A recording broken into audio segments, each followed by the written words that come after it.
te permets. D'accord, tu fais OK. C'est mon écran là. Donc là, après, tu fais la configuration de la station. Donc on va faire la configuration matérielle. C'est mon écran là, d'accord. Donc là, on appuie sur le 0. On choisit le rack 12 positions extensible V2. C'est le seul ici qui fait ça. D'accord, on a donc l'alimentation, la CPU. Après, il faut rajouter les extérieurs. Donc il faut cliquer dedans 2 fois. Et là, tu choisis donc, c'est un module tout ou rien. Ouais, C'est un 16 T2. Donc un 16 T2. C'est dans les donc faut descendre. Des SY. 16 C'est T2, lui. c'est ça. Ouais. Une fois. Sinon, on peut faire contrôle glisser. Ça marche bien aussi. 16 T2. Nicolas, tu veux pas décaler, s'il te plaît? Non, je vais te pousser même. Bah alors, Voilà. prends le téléphone alors. Donc après, on a C'est encore pas un des. Donc les 16 D2, donc c'est au même endroit. Non, c'est en haut. C'est DY, va falloir me 16 payer. D2. Donc c'est celui-là. Allez, En plus. Et là, tu fais comment là? C'est beaucoup. c'est bon, il va te donner son TP je sais là, pas il comment l'a tu déjà fais. fait. Donc Comme ça, tu tu fais ton peux 16 finir D2 plus de tôt. nouveau Je crois là. que j'ai besoin de son TP pour finir. DSY, c'est ça? Non, DEY. Allez, Non. s'il te plaît. 16 D2. Après, on Je a te un téléphone, elle était bien, T6 Ouais, mais il faut que ASY. je me dans son fils. Donc ça, c'est un module d'entrée analogique. Très bien, ça. Donc, j'ai déjà oublié le 410. C'est le 410, c'est celui-là. Après, il y a le 414. Donc, c'est des modules analogiques. Dans celui-là, donc il y a le C. Alors, ça, c'est donc des modules de communication.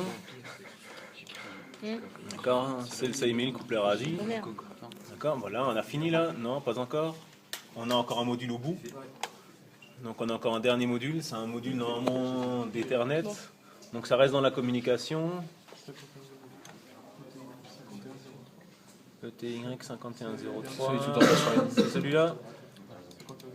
Voilà. Une fois qu'on a fini ça, on valide. Confirmons la validation. Donc ça c'est donc la partie matérielle maintenant. On a configuré la partie matérielle. On peut tout envoyer dans la CPU pour voir si ça marche. Si on ne s'est pas trompé, on fait donc le transfert du PC vers l'automate. Donc là, ça va commencer à clignoter dans tous les sens, normalement. Dès qu'on aura autorisé la chose, ça commence. Alors, ça traîne un peu, c'est un peu lent, mais c'est pas grave.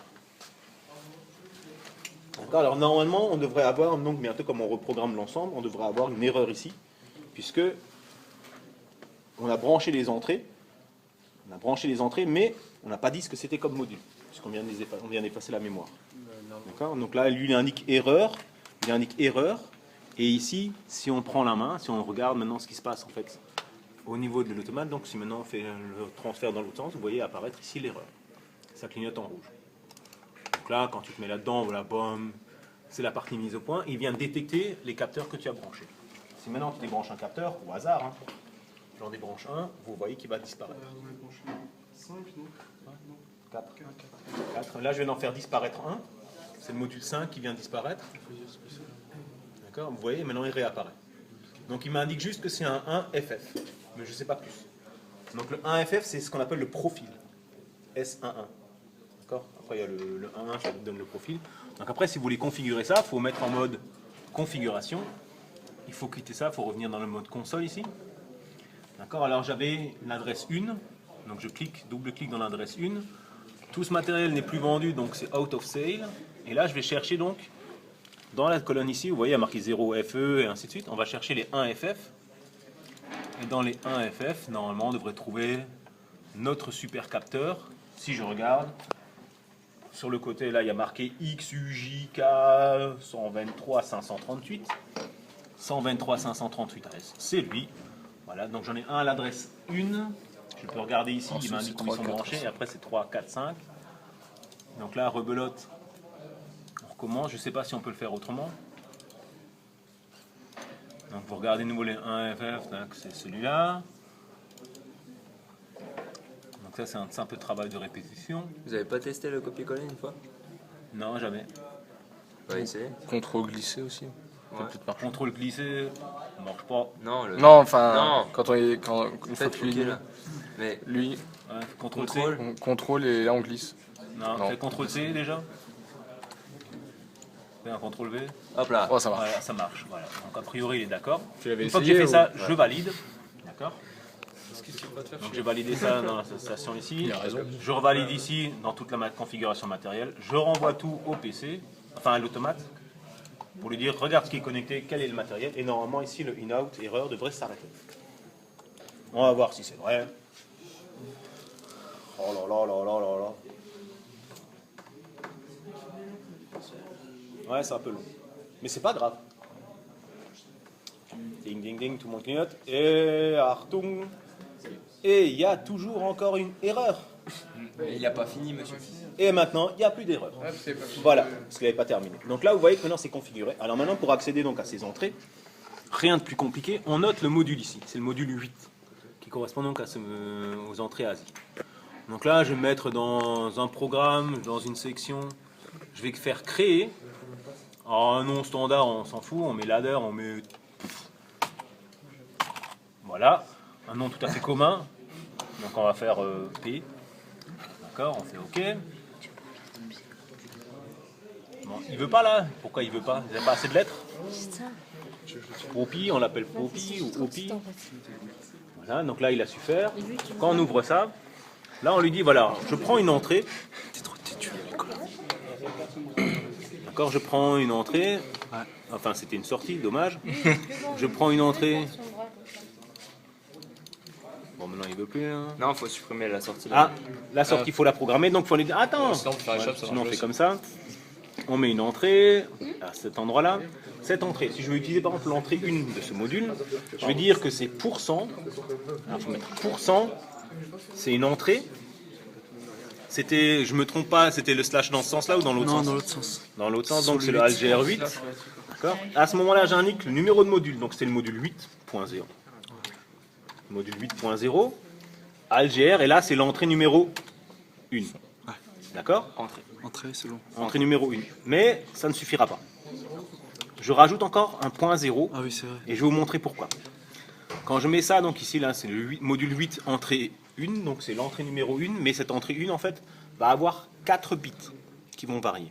On aura 4 bits qui vont varier là, sur cette entrée, on verra ça tout de suite. Et ces 4 bits qui varient, en fait, on montrera que le capteur, par exemple, va faire bouger en fait le bit numéro 0. C'est pour ça qu'on s'intéresse à lui. La sortie, ça se configure un peu de la même manière, ce sera à nouveau %. Et là, c'est des sorties, donc c'est l'anti-slash de nouveau. C'est ça, je mets Q, et là, ben, je mets pas le numéro de module, si j'ai mon souvenir. Non, monsieur, c'est %Q anti-slash. Voilà. C'est %Q, En majuscule, le Q, non? ouais, anti-slash, et après on met la sortie, ben, c'est le module. Ouais. Donc on prend la sortie 1.0 par exemple. Non, Pas d'accord. c'est la sortie 0, pardon. Non plus.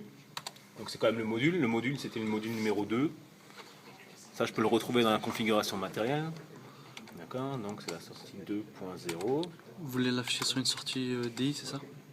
Sur une des sorties, oui. Ouais. Ça, c'est les sorties, ça. Hein. DO, plutôt. Sinon, il y a un moyen plus simple, monsieur. Qui se souvient de Plus l'adresse? ludique. Monsieur, regardez, je peux vous montrer. C'est Q 2.0. Je peux vous montrer. Voilà. Il n'y a pas de slash, il n'y a pas d'anti-slash sur les sorties. Attendez, mais regardez, c'est- si vous allez dans la table des mémoniques, c'est plus facile. Variable, entrée-sortie. Vous allez dans le module 2, Voilà. vous faites un filtrage sur les I et les Q, et là on peut mettre ce qu'on veut. On Voilà. peut mettre Voilà, c'est blablabla. réglé. Voilà, donc on retrouve en fait Et on quand met c'est- le nom à la place. Ça marche, super. Donc ça vous donne en fait la configuration, donc c'est bien %Q 2.0. C'est On ce peut que j'avais donner balancé à la le fin. Voilà. Non mais c'est bien ton truc là. C'est bien pour retrouver quand vous savez plus. D'accord. C'est plus parlant que des. Voilà, que tout à fait. Q pour Alors cent, si je sais maintenant pas vous quoi. voulez savoir quel est le bit qui varie, donc on va dans le module SAY. D'accord. On se met en mode, on quitte le mode configuration, donc ça veut dire qu'il faut que je mette en route ma machine. Gossement mise au point, je crois. Donc je mets en route mon automate. Je vais de PC vers automate. Je mets mon automate en run. D'accord. Donc il va me faire bouger, quand je vais bouger les entrées donc des capteurs, je verrai automatiquement bouger l'entrée qui correspond. D'accord. Et là on va voir que c'est le bit 0 qui bouge. Alors si on avait mis un clavier, on aurait eu plusieurs bits qui bougeaient, donc ça veut dire qu'on s'adresse à plusieurs bits. Voilà, dès qu'il est bon là, on y va. Ça va permettre de basculer. Voilà, on peut passer en run, je confirme, et là maintenant j'ai la possibilité d'aller en mise au point. Et donc quand je vais en mise au point, par exemple, je prends l'entrée 1, donc on voit qu'il y a la voie 0, la voie 1, la voie 2, en fait c'est les 4 bits de poids faible de mon entrée 1, de ma voie 1. D'accord, alors là si je bouge, c'est bien le 1 ça? celui-là. Il faut retrouver.